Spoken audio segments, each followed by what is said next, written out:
ചാനലിലേക്ക് എല്ലാവർക്കും സ്വാഗതം. ഇന്നത്തെ റെസിപ്പി നെല്ലിക്ക ചമ്മന്തിയാണ്. നമ്മൾ സാധാരണ മാങ്ങാ ചമ്മന്തിയും ചുട്ടരച്ച ചമ്മന്തിയും ഒക്കെയാണ് ഉണ്ടാക്കുന്നത്. പക്ഷേ ഈ നെല്ലിക്ക ചമ്മന്തിയുടെ രുചി വേറെ ലെവലാണ്. കഞ്ഞിക്ക് ചമ്മന്തി മാത്രം മതി.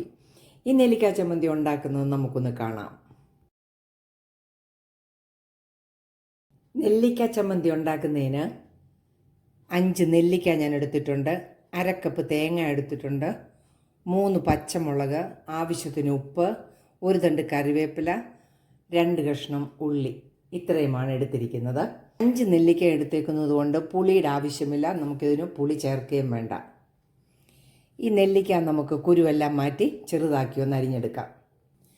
ഈ നെല്ലിക്ക ഞാൻ വെറും വെള്ളത്തിൽ ഇങ്ങനെ ഇട്ട് വെച്ചിരിക്കും. അതിൽ നിന്നാണ് ഞാൻ 5 എണ്ണം എടുത്താണ് പച്ച കളറൊന്ന് മാറി നിൽക്കുന്നത്. എന്നാൽ അതിന് നല്ല പുളിയും എല്ലാം ഉണ്ട്.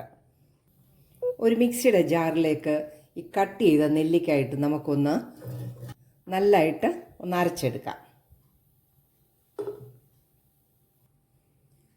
നെല്ലിക്ക നല്ലതുപോലെ ഒന്ന് ചതച്ചെടുത്തിട്ടുണ്ട്. ഇതിലേക്ക് നമുക്ക് തേങ്ങയും ഉള്ളിയും പച്ചമുളകും ഉപ്പും കറിവേപ്പിലയും കൂടി ഇട്ട് കൊടുക്കാം.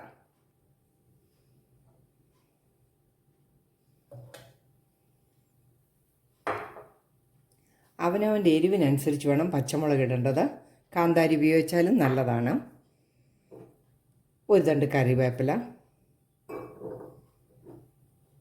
ഉള്ളി, ആവശ്യത്തിന് ഉപ്പും.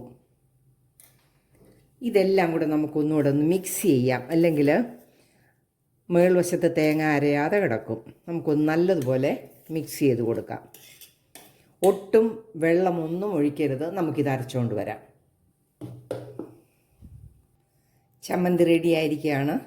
നമുക്കിതൊരു ബൗളിലേക്ക് മാറ്റാം. ഈ ചമ്മന്തിയിലേക്ക് നമുക്ക് 1 ടേബിൾ സ്പൂൺ നല്ല പച്ച വെളിച്ചെണ്ണയും കൂടെ ഒഴിച്ചു കൊടുക്കാം. ഇതൊരു പ്രത്യേക രുചിയാണ് ഈ ചമ്മന്തിക്ക്.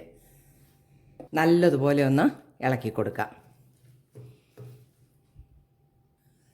കഞ്ഞിയുടെ കൂടെയൊക്കെ കഴിക്കാൻ ഈ ചമ്മന്തി നല്ലതാണ്. അങ്ങനെ നമ്മളെ ചമ്മന്തി ബോളായിട്ട് ഉരുട്ടിയെടുത്തിരിക്കുകയാണ്. ഇത് ചമ്മന്തി റെഡി ആയിരിക്കുകയാണ്. നെല്ലിക്ക കൂട്ടിയിട്ട് തേങ്ങ കുറയ്ക്കുമ്പോഴാണ് ഈ ചമ്മന്തിക്ക് നല്ല രുചി കൂടുന്നത്. കഞ്ഞിയുടെ കൂടെ കഴിക്കാൻ ഈ ചമ്മന്തി നല്ലതാണ്. എൻ്റെ റെസിപ്പി ഇഷ്ടമായാൽ ലൈക്ക് ചെയ്ത് സപ്പോർട്ട് ചെയ്യാൻ മറക്കല്ലേ. നല്ല വീഡിയോയുമായിട്ട് വരുന്നത് വരെ ബൈ.